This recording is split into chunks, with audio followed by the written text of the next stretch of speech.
तयार झालेली जाऊ दे की सेकंड अपीलला काय होतं त्यामुळे मागणाऱ्याची ससेवल पडतो. पण तिथे पण सेकंड अपील मध्ये पण त्यात तुम्ही टाइम लिमिट आणि ती फ्रेम फिक्स केलेली आहे 90 दिवसाची. म्हणजे काही झालं तरी 90 दिवसाच्या मिळायला पाहिजे असा तरी अपेक्षा आहे. परंतु एकंदर महाराष्ट्रातल्या माहिती आयुक्तांची संख्या आणि येणारी अपिलांची संख्या लक्षात घेता 90 दिवसामध्ये अपील निकाली निघत नाही.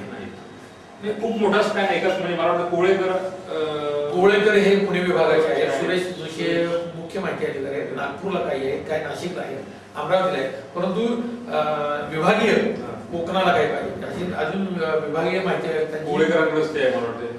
त्याच्यामुळे त्यांच्याकडे पेंडन्सी खूप आहे. त्याच्यामध्ये त्यांच्या व्यथा ज्या आहेत त्या वेगळ्या बरोबर. म्हणजे त्यांच्या असणाऱ्या व्यथांची सुद्धा एक माहिती अधिकार माहिती मागण्याची वेळ आली. बरोबर. त्यांना आवश्यक तो स्टाफ एकूणच जागा वगैरे बरेचसे प्रश्न त्यांचे आहेत. पण कायदा एस्टॅब्लिश होतो आणि त्याला आणि राज्य मंत्र्याचा दर्जा पण जवळपास आयुक्ताचा दर्जा तेच आयुक्तांच्या निर्णयाला अपील नाही. त्यामुळे नक्कीच माहिती मिळवण्याच्या दृष्टीने सोपं जाणार आहे किंवा त्याच्यावर परत वारंवार चॅलेंजेस करत बसून त्याच्यामध्ये जर खरोखर आपल्याला एखाद्या प्रश्नाची तड लावायची असेल तर आपण या चळवळीतल्या काम करणाऱ्या लोकांनी काम करणाऱ्या लोकांना खूप संधी आहे. त्याच्यामध्ये आयुक्तांची संख्या वाढवली पाहिजे. पेंडन्सी कमी होण्याच्या दृष्टीने चर्चा व्हायला पाहिजे. माहिती आयुक्तांचा एखादा निर्णय जर मान्य नसेल तर तो केंद्रीय माहिती आयुक्ताकडे सुद्धा रेफर करण्याच्या संदर्भामध्ये काही चर्चा होणं आवश्यक आहे. त्याचबरोबर सर्व शासकीय कार्यालय त्याचबरोबर सार्वजनिक प्राधिकरणांच्या मनाची भीती काढणं. खरं तरी आता उलटा निगेटिव्ह इफेक्ट झाला. जर दंड वेगाने झाले तर भीती कमी झाली त्याने माणसं अजून चांगल्या पद्धतीने वाढली. परंतु ह्याच्यामध्ये सार्वजनिक प्राधिकरणांनी जर माहिती अधिकार कायद्यानुसार माहिती दिली तर त्यांनाच काम सोपं जाणार आहे. हा विश्वास सुद्धा निर्माण करण्याची गरज आहे. काम करणं सोपं होईल ना. नाही आजही अजूनही दडवून ठेवण्याची प्रवृत्ती मला वाटतं याच्यामध्ये आपलं काय आपण करतो ते कळू नये लोकांना ही कुठेतरी भावना आजही आहे. शॉर्ट सायटेडनेस मी त्याला शॉर्ट सायटेडनेस असंच म्हणतो की तुम्ही जर तात्पुरतं पाहिजे आपण गुणवत्ता कामाची पारदर्शकता उच्च दर्जाचं तंत्रज्ञान ह्या सगळ्यांचा जर विचार करत असो आपण हे सगळं आपण मान्य करणार असो तर आपण माहिती दडवून म्हणता आपलं नुकसान होणार. समोर माहिती मागतोय नुकसान होणारच आहे परंतु आपलं नुकसान होणार. त्यामुळं माहिती दडवल्यानं ज्या पद्धतीने माणसं द्वेषाला उठतात त्याच्यामध्ये माहिती दिल्यानं माणसं द्वेष करतात. तो प्रश्न सुटेल आणि त्याचा ग्रीव्हन्स कळेल ना. तुमच्याकडे ग्रीव्हन्स आहे म्हणून झालाय त्याला 10 रुपये टाइमला काही इंटरेस्ट नाही. त्याचा काहीतरी ग्रीव्हन्स आहे तो समजून घ्यायला पाहिजे. आपल्याकडं बहुतेक ठिकाणी म्हणजे मी जेवढ्या ठिकाणी काम केलेलं आहे जेवढ्या ठिकाणी अर्ज केले जवळपास 100 अर्ज मी केले असते. तर ज्या ठिकाणी काम केलं बऱ्याच ठिकाणी असं मला लक्षात आलं की माहिती मागतोय ना तर मग बघूनच घ्यायचं नाही. त्याच्यापेक्षा त्याचा ग्रीव्हन्स समजून घेणं. काही ठिकाणी खूप चांगले अनुभव आले. ग्रीव्हन्स समजून घेतला त्याच्यामध्ये काही चर्चा करून प्रश्न निकाली काढता येतील का ही भूमिका राहील. आणि ह्याच्यामुळं ओव्हरऑल तुमचा अनुभव काय अशा पद्धतीचे तुम्ही 100 अर्ज केलेले चांगला वाईट हा भाग आपण खूप बॉर्डर लाईनवर त्याच्यावर कमीत कमी तास वेगळे अनुभव सांगितले. मला सांगायचे की शासकीय कर्मचाऱ्यांची मानसिकता आज म्हणजे 5 वर्षानंतर किंवा 8 वर्षानंतर आपण म्हणूया 8 वर्षानंतर अजूनही काय मानसिकता आहे पहिल्यापेक्षा सुधारलेली आहे.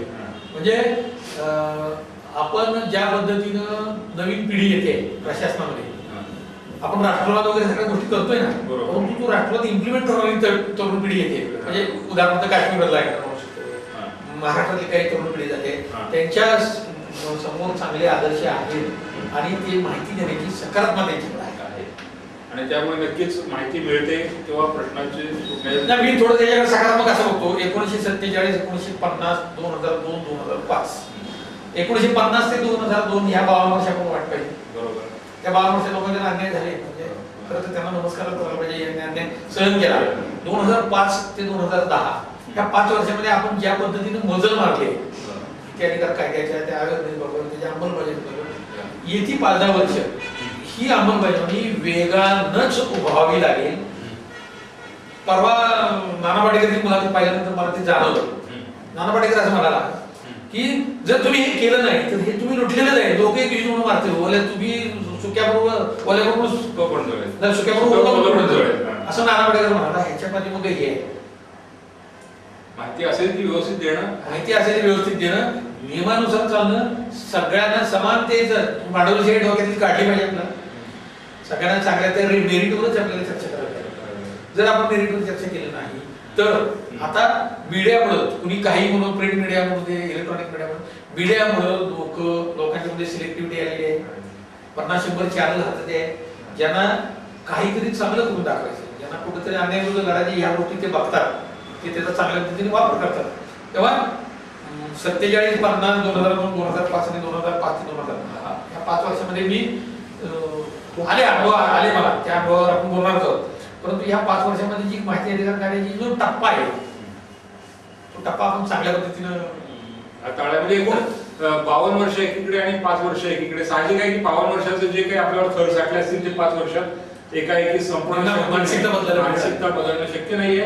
पण तरी त्या दृष्टीने आपली वाटचाल चाललेली आहे.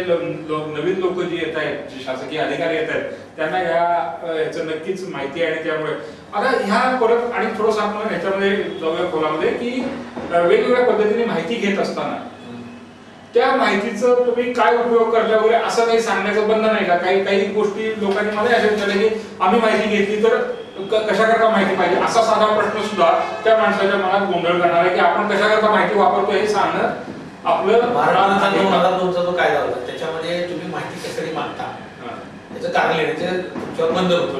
2005च्या कायद्यामध्ये ते बंधन काढून टाकलेलं आहे.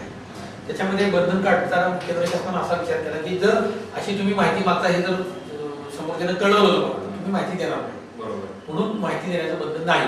परंतु जर तुम्हाला असं वाटलं की ही माहिती मिळणार नाही तर तुम्ही माहिती मागण्याचं कारण सत्य प्रकटनार्थ लोकहित असतो असं म्हणू शकता.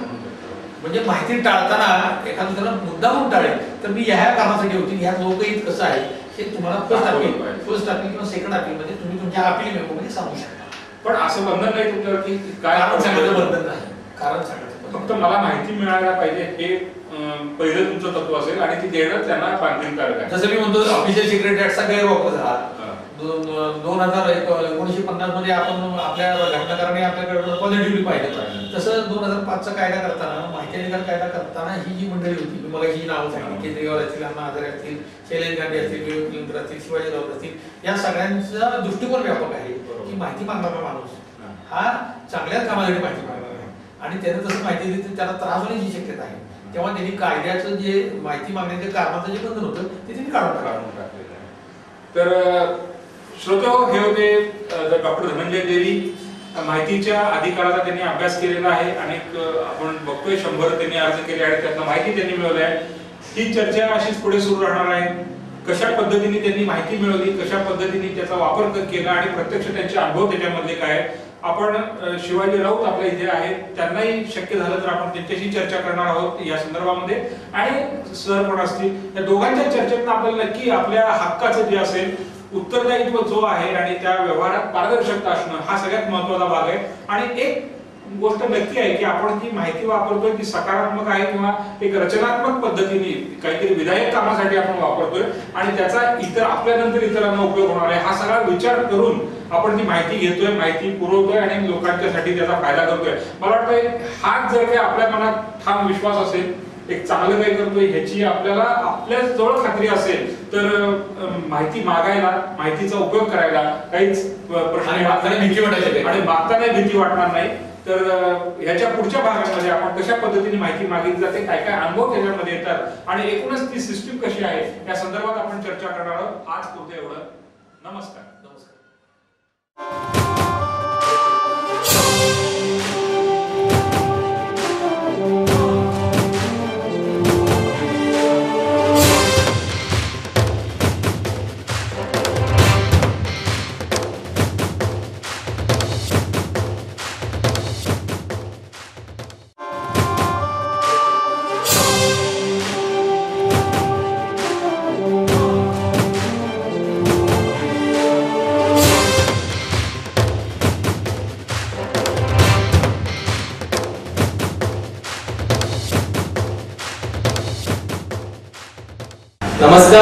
माहितीचा अधिकार काल, आज आणि उद्या या दुसऱ्या भागामध्ये आपल्या सगळ्यांचं स्वागत आहे. मागे आपण पाहिलं माहितीच्या अधिकाराबद्दल प्राध्यापक धनंजय देवी यांनी आपल्याला विविध माहिती दिली. माहितीचा अधिकार काय असतो, तो कसा वापरला जावा. याबाबत दुसऱ्या भागातही आपण त्यांच्याकडनं अधिक माहिती जाणून घेणार आहोत. तर आपल्याबरोबर आलेले आहेत प्राध्यापक धनंजय देवी. तर देवी सर नमस्कार, जयप्रसादच्या दुसऱ्या भागात आपलं स्वागत आहे. माझा पहिला असा प्रश्न आहे की आतापर्यंतच्या वाटचालीबाबत तुमचे मत काय? बरोबर, माहिती अधिकार का राजधानी उद्या आहे हा आपला दुसऱ्या एपिसोड मध्ये सर्व दर्शकांचं मी मनपूर्वक स्वागत करतो. माहिती अधिकाराच्या संदर्भामधला पहिला एपिसोड खूप दर्शकांनी पाहिला आणि खूप चांगल्या प्रतिक्रिया आल्या. त्याच्यानंतर आता या 8 दिवसामध्ये माहिती अधिकाराचा कायदा पारित होऊन 5 वर्ष पूर्ण झाली आणि माहिती अधिकाराचा कायदा पारित झाल्यानंतर लोकांच्या मध्ये ज्या पद्धतीचा अवेअरनेस आलेला आहे तो पाहता या कायद्याला चांगलं भवितव्य आहे. पारदर्शकतेला फार मोठ्या प्रमाणावर किंमत येते समाजामध्ये आणि लोक पारदर्शकतेकडे झुकत आहेत हे आपल्याला मान्य करावं लागेल. या आधीच्या एपिसोडमध्ये आपण असं म्हणालो की 2002 साली महाराष्ट्र सरकारनं हा माहिती अधिकाराचा कायदा पारित केला. त्याच पद्धतीने राजस्थान सरकारनं हा माहिती अधिकाराचा कायदा पारित केला आणि या 2 सरकारने विशेषतः महाराष्ट्र सरकारने जो कायदा पारित केला त्याचं बरंचसं प्रारूप केंद्रीय म्हणजे केंद्र सरकारनं स्वीकारलं आणि ते प्रारूप स्वीकारल्यानंतर असं लक्षात आलं की त्यात फारसे बदल केलेले नाही. म्हणजे महाराष्ट्र सरकारनं जो कायदा पारित केला होता त्यात फारसे बदल केलेले नाही. जवळपास तोच कायदा थोड्या प्रमाणात केंद्र सरकारनं स्वीकारला. 2005 साली 15 जून 2005 साली हा लोकसभेमध्ये पारित झाला. 120 दिवसाची मुदत होती आणि 15 ऑक्टोबर 2005 पासून तो सर्व देशभर लागू झालेला आहे.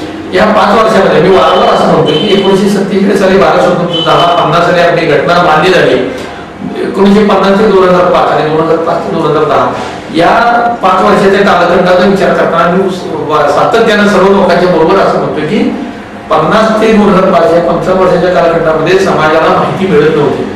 माहिती मिळवण्यासाठी लाचखोरी वाढली होती. माहिती मिळवण्यासाठी पारदर्शकता नसल्यामुळं कागद मिळवणं, माहिती मिळवणं, शासकीय निर्णय मिळवणं याच्यामध्ये फार मोठे हार्डशिप लोकांना त्रास होतो.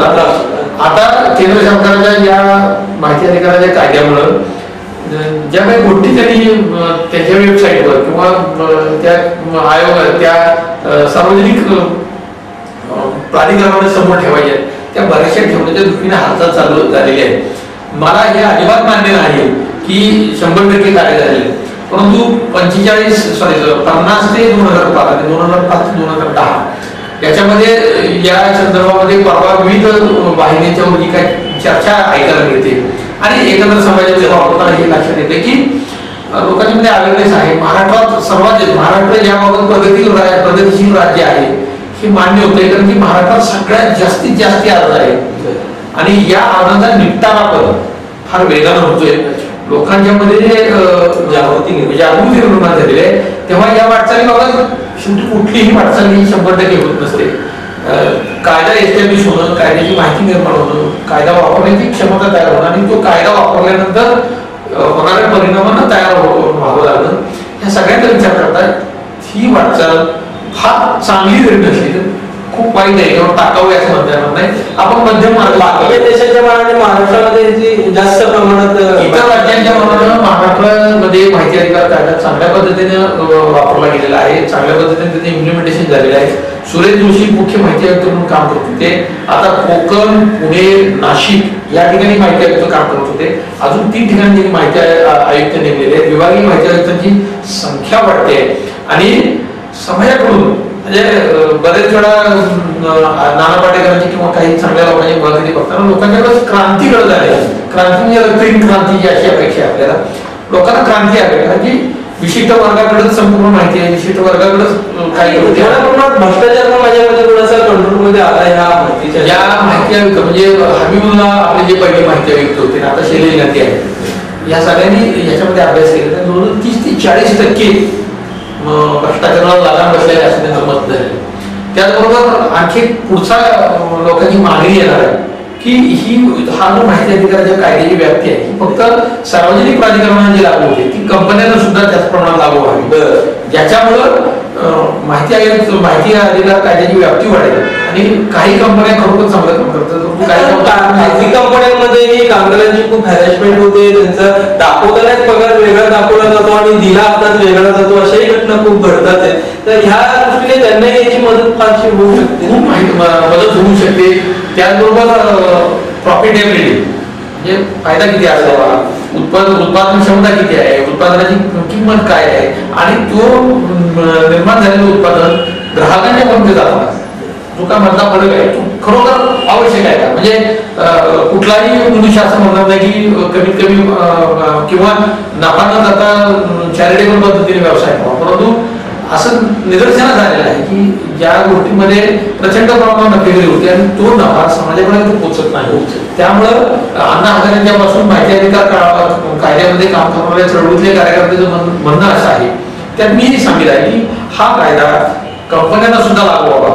आता व्यापारी मंडळ आहेत, वितरक आहेत, दुकानदार आहेत, त्याच्यानंतर ह्या कंपन्यांच्या पासून फायदे घेणारे मंडळ आहेत, यांना बऱ्याच वेळा माहिती मिळत नाही, त्यांना फार मोठ्या पिळवणुकीला सामोरं जावं लागतं आणि ही पिळवणूक कोर्ट कधी दलालीचं सुटत नाही. काही कुटुंब मी पाहिलेली आहे की बरबाद झाली आणि ह्याच्यामध्ये जर आपण वेळ वाया खूप जातो, वेळ वाया जातो. लोकशाही प्रणाली जर आपण स्वीकारली असेल तर लोकशाही प्रणालीचा विचार करताना आपल्याला हे लक्षात घ्यावं लागेल की समानतेचा तत्व आपण स्वीकारतो.